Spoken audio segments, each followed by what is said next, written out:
창세기 49장 1절입니다. 야곱이 자기 아들들을 불러 말하기를 너희는 다 함께 모이라. 마지막 날들에 너희에게 닥칠 일을 내가 너희에게 말하리라. 말씀의 제목은 자녀를 향한 말씀 선포가 되겠습니다. 오늘 본문은 야곱이 그 아들들을 모아놓고 하나님의 말씀을 예언하는 것이죠. 그의 마지막 날들, 그 마지막 날들이라는 것은 대환란을 이렇게 교리적으로 향하고 있고 한데 그 마지막 날들, 또 개개인적으로는 그 아들들의 마지막과 또 그들의 삶에 대한 평가와 또 하나님의 약속과 또 예언을 선포하는 그와 같은 장이 되겠습니다. 그리고 이제 이 49장에서 그는 파란만장했던 짧고 험악했던 그 순례자의 삶을 마감하고 숨을 거두게 되는 것을 보게 됩니다.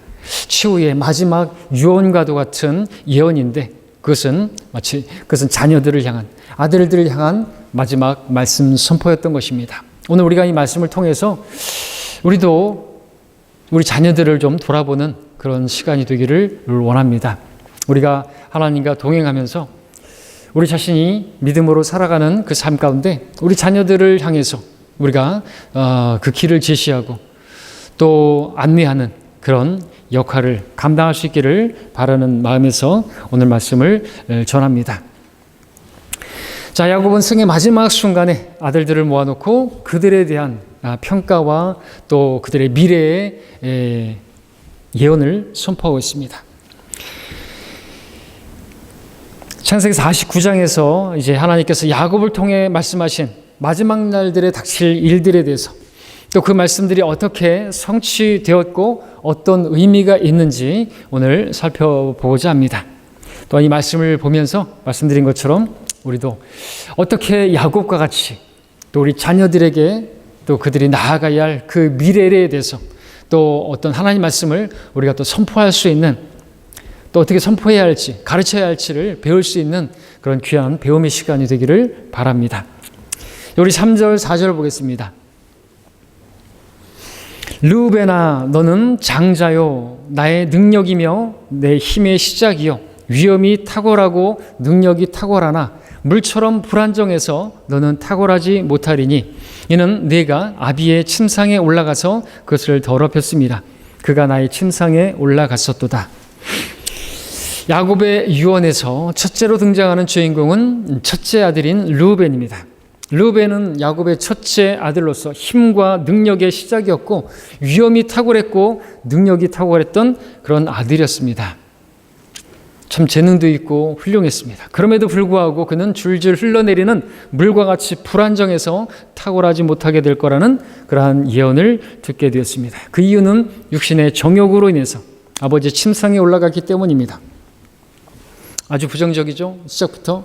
일반적으로 생각할 때 그래도 마지막 순간에 아들들을 다 모아놓고 마지막이니까 유종의 미라고 좋은 말만 덕담만 해야 하지 않나라는 생각이 드는데 말입니다. 그런데 야곱은 첫째 아들부터 무참히 요즘 말로 팩트 폭격을 하고 있습니다. 무참한 폭탄을 날리고 있습니다.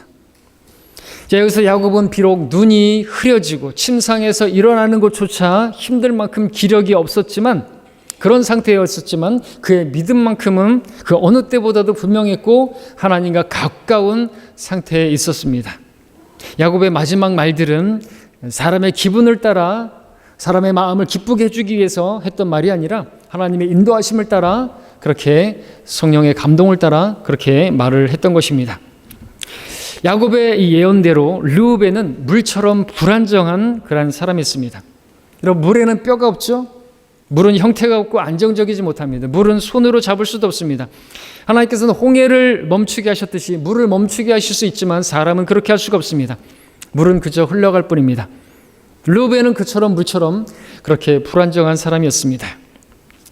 교회에도 그렇게 예수님을 믿고 구원받고 교회를 다니지만 물처럼 불안정한 사람들이 있습니다. 도대체 신뢰할 수가 있는 사람이 못 되는 그런 사람들이 있는 것이죠. 하나님 앞에 제대로 서지 못하고 항상 불안정합니다. 교회 안에 있지만 무엇이 바른 것인지 알지 못하고 그저 사람들이 사람들에 의해서 그렇게 흘러가는 그런 것을 보게 됩니다. 구원을 받았다고 하지만 무엇을 위해서 살아야 하는지 분간하지 못하고, 이 사람이 이런 말을 하면은 거기에 휩쓸려가고 저 사람이 저런 말을 하면 또 거기에 휩쓸려가는 그야말로 물처럼 불안정한 사람들이 있는 것이죠. 줏대가 없는 것입니다. 귀가 너무 얇은 것이죠. 뭐가 그렇게 중요한가요? 뭐가 중요한지도 몰라요. 자, 르우벤에게는 도덕적인 기준이 없었습니다. 그저 자신이 하고 싶은 대로 살았습니다. 육신의 정욕에 굴복하고 말았습니다. 그의 주인은 느낌이었고 감정이었고 그의 육신이었습니다. 불행하게도 우리 교회 안에도 그런 사람들이 있을 수가 있는 것이죠. 성경을 믿는다고 하지만 느낌과 감정이 자기의 최종 권위가 됩니다. 자기의 감정에 따라서 기복신앙을 하게 됩니다. 기분 나쁘면 교회를 다니지 않습니다. 자기의 주장이 받아들여지지 않으면 빠이빠이 합니다. 물처럼 불안정. 그런 사람은 신뢰할 수가 없어요. 그래서 르우벤은 탁월하지 못하게 된다 그랬는데, 르우벤 지파에서는 어떤 선지자도 왕도 재판관도 나오지 않았습니다. 왜? 그렇게 물처럼 불안정한 사람에게 어떻게 지도자가 될 수가 있겠습니까? 그렇게 안정적이지 못한 사람은 결코 리더가 될 수가 없는 것이죠. 그렇기 때문에 르우벤 지파에서는 한 사람도 나오지가 않는 것입니다.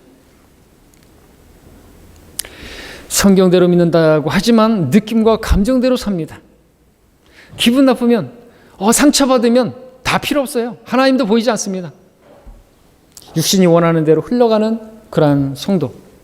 교회 안에서 어떻게 행해야 하고 다른 성도들을 어떻게 대해야 하는지에 대해서는 전혀 관심이 없이 그저 자신의 느낌만, 자신의 감정만 앞세우며 살아갑니다. 교회 안에 있을 때는 컵 안에 들어있는 물처럼 안정적으로 보이지만 교회 문 밖을 나가서는 순간은 아무데도 담겨지지 않는 물처럼 그렇게 불안정한 사람들. 물처럼 불안정해서 너는 탁월하지 못하리니. 그런 사람들은 이제 우리 그리스도인들이라면 어떤 면류관도 없을 것입니다. 통치 없죠. 그런 사람들은 육신을 따라 살기 때문에. 불안정한 사람들은 육신의 정욕에 이끌리는 사람, 그런 삶을 살게 되는, 그 연결이 되는 것입니다. 육신적이에요. 그리고 정욕적이고, 그리고 어떤 간음을 행하고, 그러는 것이죠. 정확합니다. 영적인 간음뿐만 아니라 실제적인 간음도 저지르고. 이후로 이어지고는 있는 구약의 역사를 볼 때 르우벤 지파에서는 모세를 대적하다가 땅에게 삼킴당한 다단과 아비람의 이름만 기억될 뿐, 항상 그렇게 대적하는 그런 모습. 자, 우리는 이런 말씀들을 보면서 교훈을 얻어야 되겠죠. 우리는 시작, 첫 번째, 중요하잖아요. 장자, 얼마나 중요합니다. 시작 중요합니다. 그러나 여러분들도 마찬가지죠. 신앙을 시작하는 것도 중요하지만 과정과 결과도 중요한 것입니다. 르우벤은 야곱의 능력이고 힘의 시작이었고 위엄과 능력이 탁월했지만 정말 은사도 있고 오늘날로 말하면 재능도 있고 아주 여러 가지로 훌륭했지만 육신의 정욕을 따라 그 모든 것을 다 잃어버리고만 사람이 되었습니다.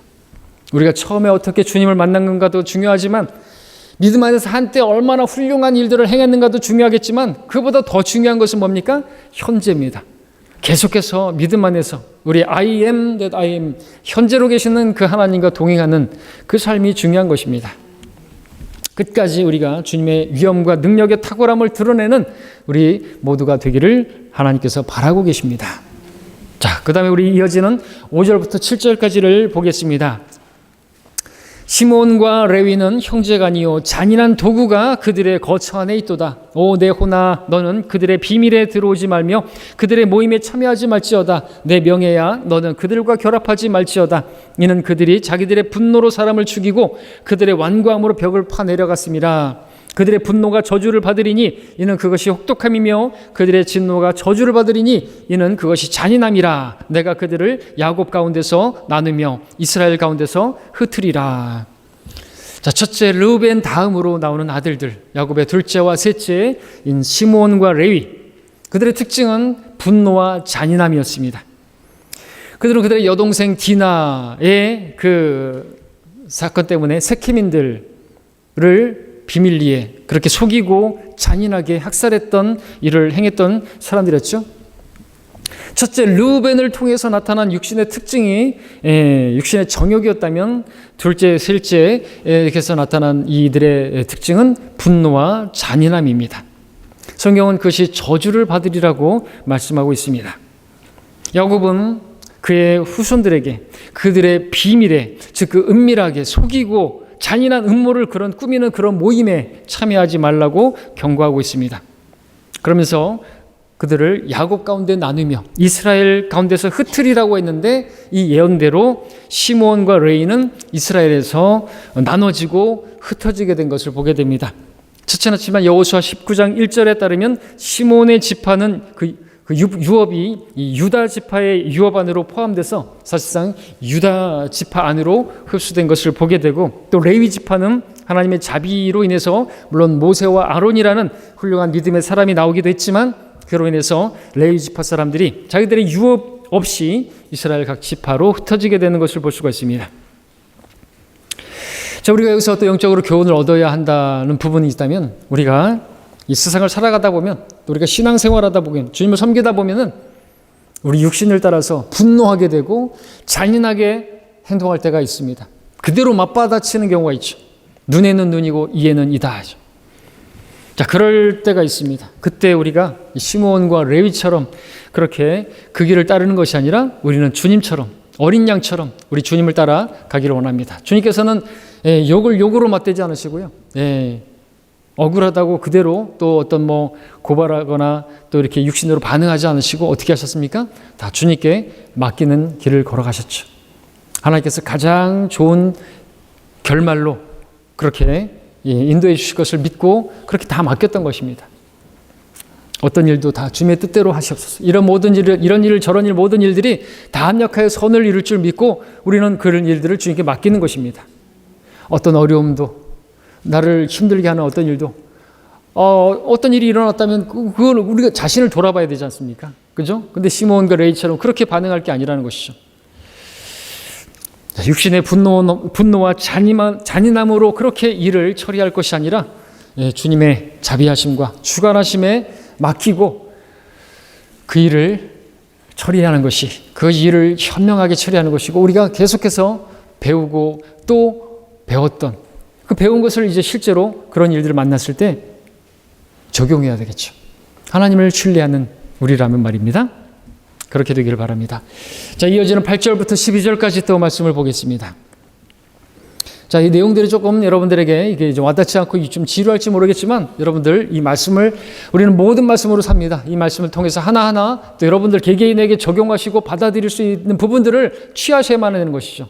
좀 어려운 내용도 나오겠지만, 교리적인 내용들이 많이 있겠지만, 여러분들 영적인 교훈들을 많이 말씀을 드리고자 합니다. 유다야, 너는 내 형제들이 찬양할 자라. 내 손이 내 원수들의 목을 잡을 것이요, 내 아비의 아들들이 내 앞에서 절하리라. 유다는 사자의 새끼로다. 내 아들아, 내가 먹이를 놓고 올라갔구나. 그는 몸을 구부리고 웅크림이 사자 같고 늙은 사자 같으니 누가 그를 성나게 하리요. 홀이 유다에게서 떠나지 않을 것이며 실로가 유다에 오실 때까지 입법자가 그의 발 사이에서 떠나지 아니하리니 그에게 백성의 모임이 있을지어다.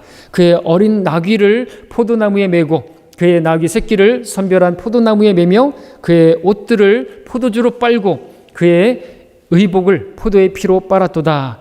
그의 눈은 포도주로 붉을 것이며 그의 이는 저주로 하얗게 되리라. 유다에 대한 이제 선포가 나옵니다. 유다의 이름 뜻은 주를 찬양하다라는 뜻입니다. 이러한 이름과 같이 유다는 형제들에게 찬양을 받을 자다. 네 형제들이 찬양할 자라라고 하는 놀라운 평가를 받게 되었습니다. 자, 유다가 이러한 좋은 평가를 얻게 된 이유는 무엇일까요? 그가 의롭기 때문에, 그가 잘못이 없기 때문에, 죄가 없기 때문에, 그가 훌륭한 삶을 살았기 때문에? 전혀 아닌 것이죠. 우리가 성경에서 발견할 수 있는 유다의 훌륭한 점이라고 하는 것은 그가 죄를 짓지 않았기 때문이 아니라 그가 죄를 시인했기 때문이죠. 자신의 죄가 드러났을 때 그것을 변명하거나 정당화하지 않고 시인했던 것이에요. 자백했던 것입니다. 유다는 타말 앞에서 자신의 그 죄와 부끄러움을 그대로 인정했던 사람이었습니다. 요셉 앞에서 자신의 행했던 그것에 대해서 그대로 인정했던 사람이었습니다. 유다. 이후에 유다 지파에서 일어났던 하나님의 마음에 맞는 사람이었던 다윗조차도 자신의 죄가 드러났을 때 그대로 시인했던 것을 보게 됩니다. 하나님의 마음에 맞는 사람. 저와 여러분들이 왜 이 자리에 있는 줄 아세요? 여러분들이 죄인이라고 인정했기 때문에, 복음 앞에 나는 죄인입니다 라고 인정했기 때문에 내가 죄에서 구원을 받을 수 있는, 그러기 위해서 예수님을 영접했던 것이죠. 하나님의 마음에 맞는 것입니다. 우리 죄를 자백하는 거예요. 구원받은 이후에도 내가 신앙생활하면서 죄를 졌다 자백하는 것입니다. 정당할 게 아니라는 것이죠. 이런 상황에서 그럴 수도 있고요. 그 형제를 미워할 수도 있는 거죠. 그건 정당한 겁니다. 그게 아니라는 거죠. 그런 것들을 내세우면은 그건 교만한 것입니다. 내가 받은 구원을 생각해야 되겠죠. 죄를 자백하는 것이, 그것이 참으로 주님께서 또 그것이 또 주님께서 찬양을 받으시기에 합당한 그런 분이 되시는 거죠. 야곱은 유다에게 왕권을 예언했습니다. 8절에서 내 손이 내 원수들의 목을 잡을 것이라고 말했는데, 이 말씀처럼 하나님께서는 유다 지파와 함께 그렇게 가나안 정복을 시작하셨고, 또 다윗과 솔로몬을 통해서 온 땅을 정복하는 그 일을 행하셨습니다. 또한 우리는 이 말씀에서 우리 주 예수 그리스도의 오심을 또 발견하게 되는데, 10절에서는 실로가 오실 때까지라는 말씀을 보게 됩니다. 그래서 실로라는 뜻은 그 평화를 가져오는 자라는 뜻을 가지고 있습니다. 이것은 곧 평화의 왕이 되시는 예수 그리스도를 가르치는 이름이죠. 그분의 재림과 그리고 천년왕국의 모습을 선포하고 있는 것을 보게 됩니다. 유다 지파의 사자로 오시는 예수 그리스도, 초림 때는 어린 양으로 오셨지만 재림 때는 사자로서, 포효하는 사자로서 그렇게 통치하게 되는 모습. 11절에 또 마지막에 나타나고 있는 표현, 그의 옷들을 포도주로 빨고, 그죠? 그의 의복을 포도의 피로 빨았도다라는 말씀은 계시록 말씀에서 흰말을 타고 아마겟돈으로 그렇게 재림하시는 주 예수 그리스도의 모습을 선포하고 있는 것을 보게 되는 것입니다. 하나님께서는 야곱을 통하여 마지막 날들의 그 대환란, 마지막 그리고 왕국을 바라보는 그 시점에서 그 모든 것들을 미리 선포하고 계시는 것입니다.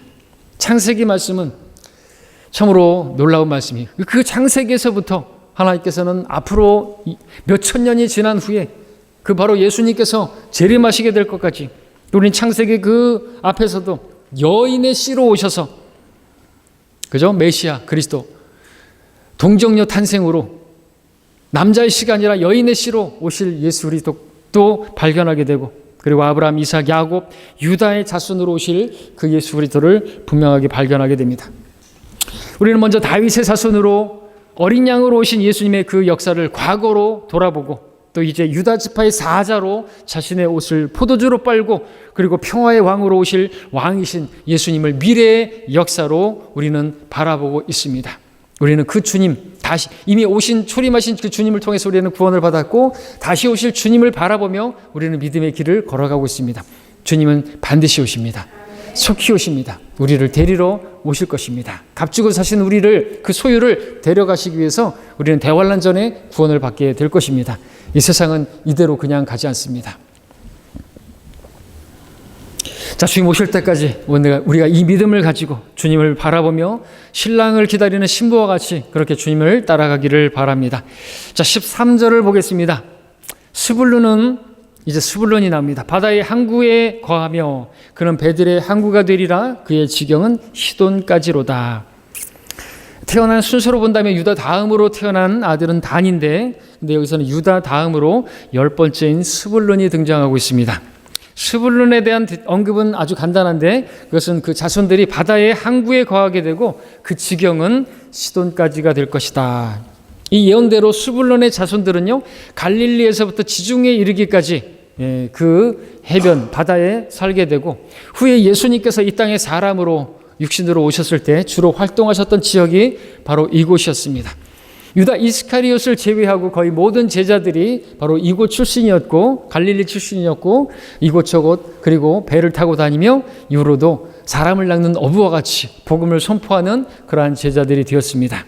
우리도 그렇게 주님의 제자들로서 주님과 함께 복음을 선포하는 사람을 낚는 어부가 그렇게 어부로 들여지기를 바랍니다. 이어지는 14절 15절을 읽어보시면 이사칼이 나옵니다. 이사칼은 두 짐 사이에 구부리고 앉아있는 강한 나귀로다. 그는 쉼을 좋게 여기고 땅을 보고 기쁘게 여기며 그의 어깨를 낮춰짐을 지고 그의 어깨를 낮춰 짐이 아니라 낮춰 뛰고 짐을 지고 조공의 종이 되었도다죠. 낮춰 짐을 지고가 아니고. 자, 이렇게 등장하는 이사칼, 두 짐 사이에 구부리고 앉은 강한 나귀로 표현되고 있고요. 어깨를 낮춰서 짐을 지는, 그리고 종이 돼서 조공을 바칠 거라는 그런 예언을 받고 있습니다. 예, 그런 모습으로 나타나고 있습니다. 다른 내용은 별로 할 게 없고요. 이어지는 이제 16절, 18절 보겠습니다. 이 단을 보게 되는데 좀 내용을 좀 살펴볼 필요가 있습니다. 단은 이스라엘 지파의 하나로서 자기 백성을 심판하리라. 단은 길가에 뱀이 되고 작은 길에 독사가 되어 말의 뒷굽을 물어서 말 탄 자를 뒤로 떨어지게 하리로다. 오 주여, 내가 주의 구원을 기다렸나이다. 단이라는 이름의 뜻은 심판, 판단이라는 뜻입니다. 단에 대한 첫 번째 언급은 자기 백성을 심판한다라는 그런 말이었습니다. 그런데 이것은 유다에게 언급되었던 영광스러운 왕권에 대한 그런 통치, 그런 심판을 말하는 게 아니라 17절에서 단을 향해서 그를 길가에 뱀이 되고 작은 길에 독사라고 언급하고 있는 것을 보는데 매우 부정적입니다. 창세기에서 뱀이라는 단어가 3장에서 이브를 속인 그 뱀이 등장한 이후로 한 번도 나오지 않다가 49장에서 두 번째로 등장하고 있습니다. 뱀이 나오고 독사가 나오는데, 그리고 17절에서 우리는 말의 뒷굽을 문다는 표현을 볼 수가 있는데 이것은 뱀이 이 여인의 씨의 발꿈치를 부술 거라고 하는 그 창세기의 말씀을 기억하게 할 만큼 매우 인상적인 표현이죠.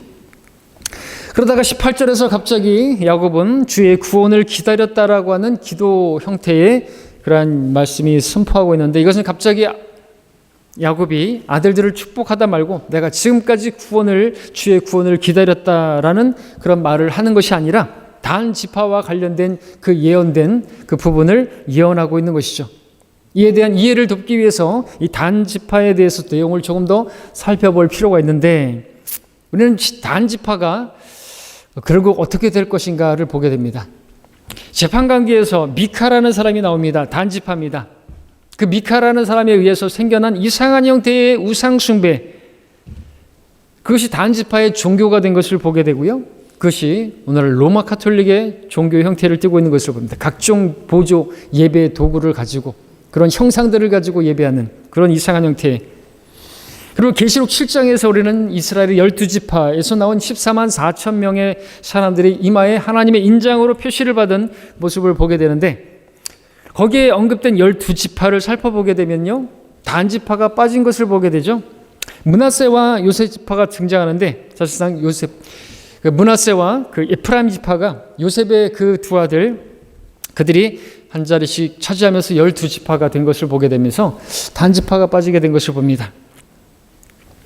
또 지금 찾지는 않지만 모세의 예언이 기록된 신명기 33장 22절에 따르면 단을 가리켜서 사자의 새끼라고 말하고 또 바산으로부터 뛰어나올 거라고 하는 그러한 말씀을 보게 되는데, 지금 창세기 49장에서 야곱이 예언하고 있는 사자는 유다 지파인데, 모세를 통해서 신명기에서 제시되고 있는 또 다른 사자는 바산에서 뛰어나오는 단 지파라는 것을 알게 됩니다. 바산, 시편 22편은 예수님의 그 순환에 대한 예언인데, 나의 하나님, 나의 하나님 어찌 하나님 나를 버리시나이까.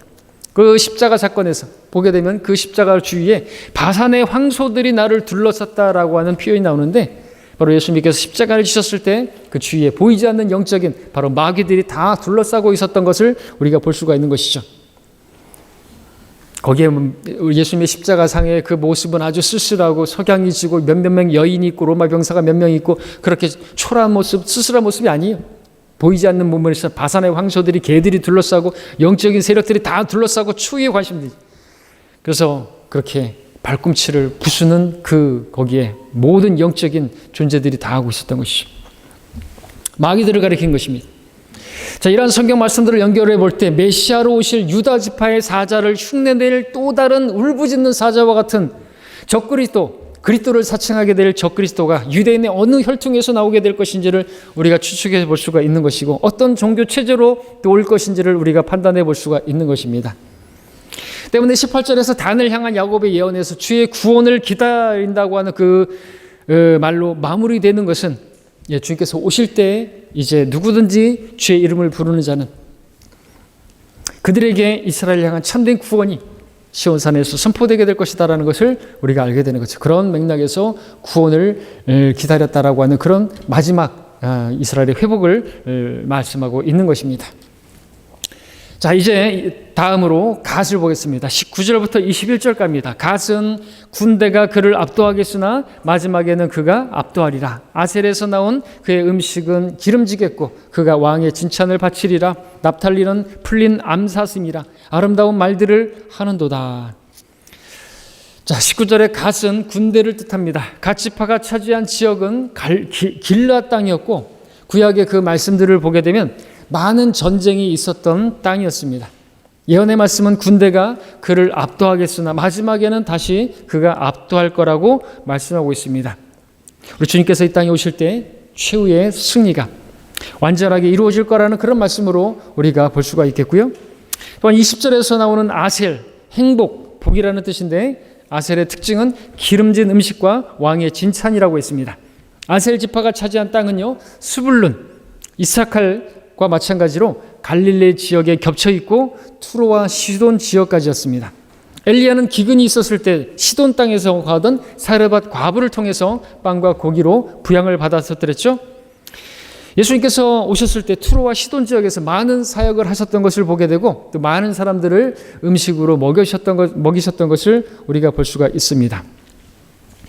자, 그리고 21절에 나오는 납탈리, 경쟁이라는 뜻을 가지고 있는데, 근데 그 이름의 뜻과는 다르게 매우 아름답게 묘사가 된 것을 보게 됩니다. 풀린 암사슴, 마치 자유로운 암사슴 같고 아름다운 말들을 하는, 그래서 그 어떤 기쁜 소식을 전하는 그런 모습으로 선포되고 있습니다. 구약에 나타난 납탈리 지파의 대표적인 활약은 재판관기 4장에 나오는 드보라와 발락이 전쟁하는 모습, 그리고 그들이 어떤 아름다운 말들을 했는지 우리는 알고 있습니다. 자, 이제 22절, 27절까지 보게 되면 요셉이 나옵니다. 요셉은 열매가 많은 큰 가지니 곧 샘 곁에 열매가 많은 큰 가지라. 그 가지가 담을 넘어 뻗치는도다.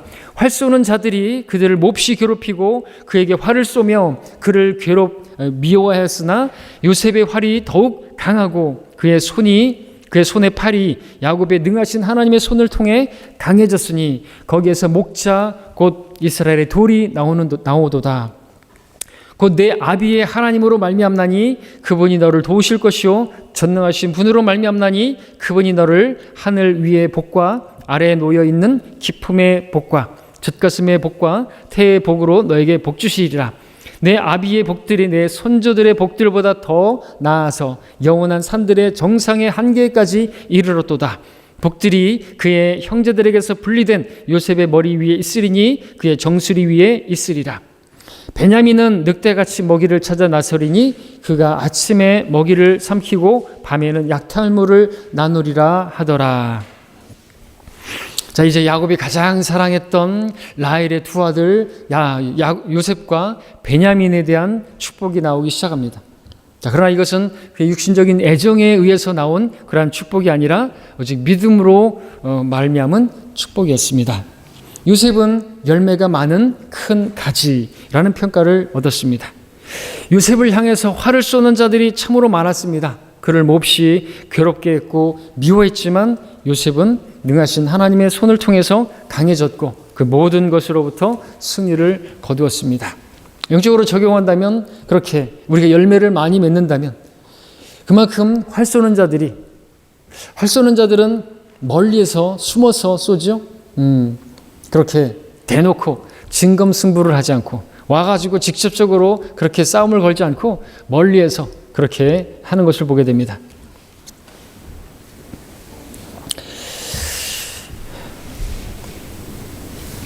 그만큼 경건하게 살고자 하는 자는 박해를 많이 받고 또 그렇게 미움을 당하게 되고 고난이 많게 된다는 것이죠.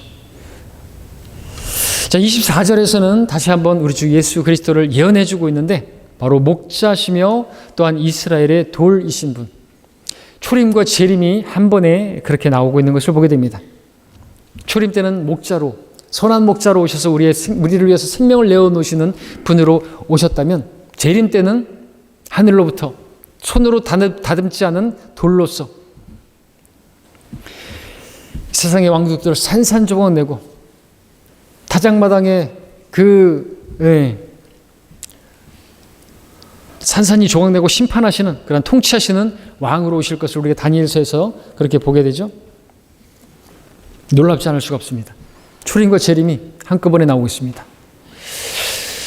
또한 야곱은 전능자 하나님께서 요셉을 도우실 것이고 복 주실 것을 말씀하셨고, 모든 선조로부터 이어진, 특별히 아비 야곱으로부터 이어지는 그러한 복을, 그렇게 축복을 받고 있습니다. 자, 우리가 요셉과 같이 하나님께서는 열매가 많은 자들이 되기를 원하십니다. 많은 열매 맺는 일로 인해서 영화롭게 되신다고 했습니다. 우리가 스스로 열매를 맺을 수 없습니다. 우리는 포도나무의 가지와 같이 주님과 연합하여 있기만 하면 열매를 맺게 되어 있습니다. 우리가 주님과 바른 교제 가운데 있다고 한다면 열매를 맺게 될 것입니다. 우리가 열매를 맺고 있다고 한다면 우리 한쪽으로는 또 활 쏘는 자들에 의해서 많은 비방을 받을 수도 있을 것입니다. 예, 우리 성경대로 믿는 사람들은 많은 영적인 공격이 있습니다. 자, 그럼에도 불구하고 우리를 붙들고 계시고 우리를 도우시는 능하신 전능자 하나님의 손을 통해서 우리는 강해질 수 있고, 우리는 얼마든지 내게 능력 주시는 그리스도를 통해서 모든 걸 할 수 있고, 우리에게 승리를 주시는 그리스도를 통해서 우리는 또 승리할 수가 있는 것입니다. 그러므로 주님과 연합하시기를 바랍니다.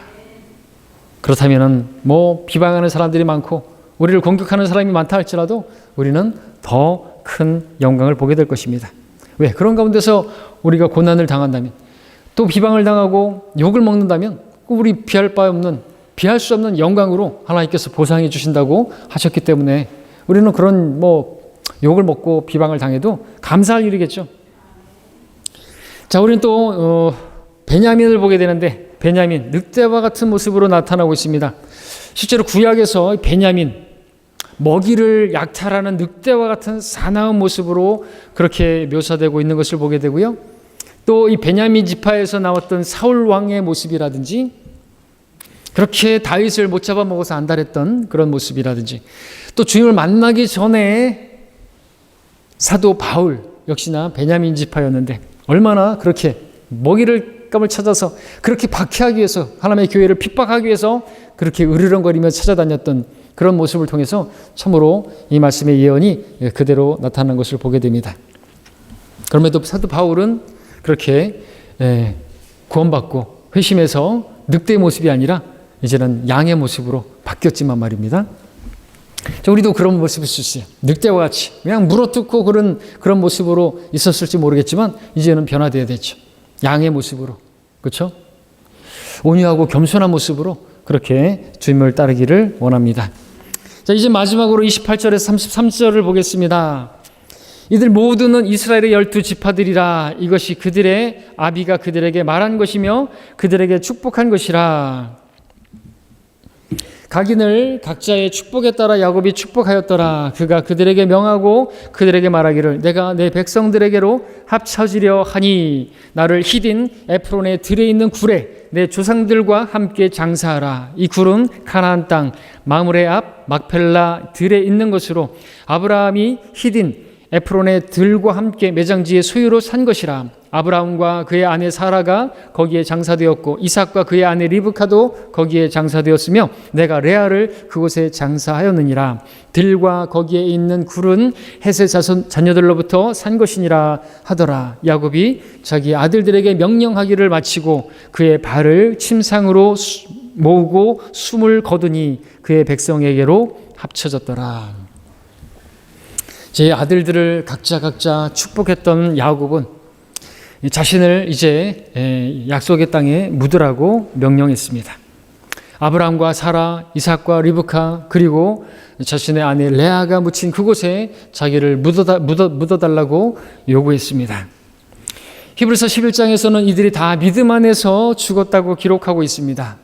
그처럼 야곱은 마지막 순간에 하나님의 약속을 붙들면서 그것을 멀리서 내다보면서 확신하고 소중히 간직했던 것입니다. 야곱의 마지막은 참으로 믿음의 모습으로, 하나님의 약속을 붙드는 모습으로 그렇게 보여지고 있습니다. 이처럼 우리도 마지막까지 믿음으로 하나님의 약속을 붙들고 그 소망을 붙들고 주님을 따라가기를 원합니다. 오늘 우리는 자녀를 향한 말씀 선포라는 말씀으로 창세기 49장을 살펴봤습니다. 야곱은 참으로 그가 고백했던 것처럼 짧고도 험악한 순례의 삶을, 파란만장한 그 삶을 살았던 사람이었습니다. 그는 생의 많은 시간들을 자신의 유익과 자신의 원함과 육신의 방법 속에서 그렇게 많은 시간을 허비하고 방황을 했지만 마지막 순간만큼은 믿음으로 하나님의 뜻과 예언의 말씀들과 자녀들에게 나아갈 그 길을 선포하는 믿음의 사람이었습니다. 그의 유언 속에는 자녀들을 향한 책망과 축복, 또 미래와 나아가야 할 길이 들어있었습니다. 또한 우리 주 예수 그리스도의 오심과 통치와 심판과 영광에 대한 말씀도 담겨 있었습니다. 오늘 우리는 오늘을 사는 사람들로서 오직 오늘이라는 시간 속에서 주님을 신뢰함으로 한 걸음 한 걸음 믿음의 길을 걸어가고 있습니다. 우리는 다른 무엇을 신뢰할 것이 아니라, 육신을 신뢰할 것이 아니라 주님만 신뢰하고 주님과 동행하는 사람들이 되어야만 합니다. 그러는 가운데 우리는 내 믿음의 길만 잘 걸어갈 것이 아니라 우리가 생각해 볼 것이 있습니다. 그와 함께 우리 자녀들에 대해서, 자녀들의 미래에 대해서 그들에게 하나님 말씀을 선포하는 그 일이 우리 입에서 있어야 할 줄로 믿습니다. 우리 뒤를 이어서 믿음의 길을 걷게 될 이들에게 어떻게 믿음으로 걸어가야 할 것인지, 어떻게 사는 것이 믿음으로 사는 것인지, 믿음으로 선택해야 하는 것이 어떤 것인지, 어떻게 하나님을 사랑해야 할지, 어떻게 내가 사랑하는 것들을 내려놓아야 할지, 어떻게 내려놓을 수 있는지 그것들을 보여주면서 또 그 길을 제시하면서 안내하면서 선포할 수 있는 그런 믿음의 길을 걸어가야 함을 우리가 배워야 할 것입니다. 오늘 말씀을 보면서 좀 안타까운 것은 이 안타까움이 우리의 안타까움이 되어야 하지 않겠습니까? 이 후회가 우리의 후회가 될 줄로 그렇게 되어야 할 것입니다. 우리가 만일에 야곱이 이렇게 마지막 순간에 죽음에 이르기 전에 그보다 훨씬 젊었을 때, 아직 자녀들이 어렸을 때 이처럼 자녀들 한 명 한 명을 믿음으로 축복하고 사랑하면서 그들 각자의 길을 제시해 주었더라고 한다면 어땠을까 하는 아쉬움이 진하게 듭니다. 그가 젊은 시절에 방황했던 그 많은 시간들로 인해서 유다나 요셉처럼 길을 잘 찾아간 아들들도 있었지만 르우벤처럼, 단처럼, 시몬, 레위처럼 또 안타까운 그런 아들들도 생겨났습니다.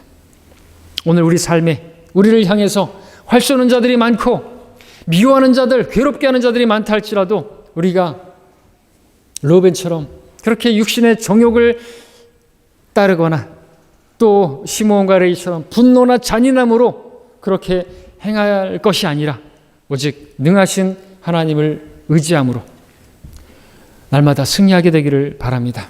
열매가 많은 가지처럼 오직 주님께 포도나무의 가지처럼 그렇게 묻어 있어서 성령의 열매를 풍성하게 맺기를 원합니다. 그래서 육신을 죽은 것으로 여기고 주님께서 원하시는 아름다운 선한 열매를 맺게 되기를 원합니다. 우리 뒤를 따라오는 우리 자녀들, 그 자녀들이 보고 있습니다. 그 믿음의 자녀들, 교회 안에 또 우리를 보고 믿음의 길을 배우는 또 그러한 우리의 미래를 향해서 그들에게 이것이 믿음으로 걷는 길이라고, 이것이 주님을 선택하는 것이라고, 이렇게 세상을 내려놓고 육신을 십자가의 죽음에 내어주는 길이라고 그 길을 제시하면서 미래를 선포하고 그렇게 이끌 수 있는, 또 그렇게 말할 수 있고 그렇게 하나님의 말씀을 선포할 수 있는 저와 여러분이 되어야 할 것입니다. 우리가 지금까지 일평생 그렇게 하지는 못했다 할지라도 마지막 순간에는 그렇게 했던 야곱처럼 우리가 이전까지는 어땠다 할지라도 오늘부터 지금부터 새롭게 되어서 믿음의 길을 걷고 또 우리 뒤를 따르는 나를 바라보고 있는 내 자녀들에게 이렇게 믿음의 길을 걸어가자고 그 길을 안내할 수 있는 그러한 선배들이 되기를 바랍니다. 기도하시겠습니다.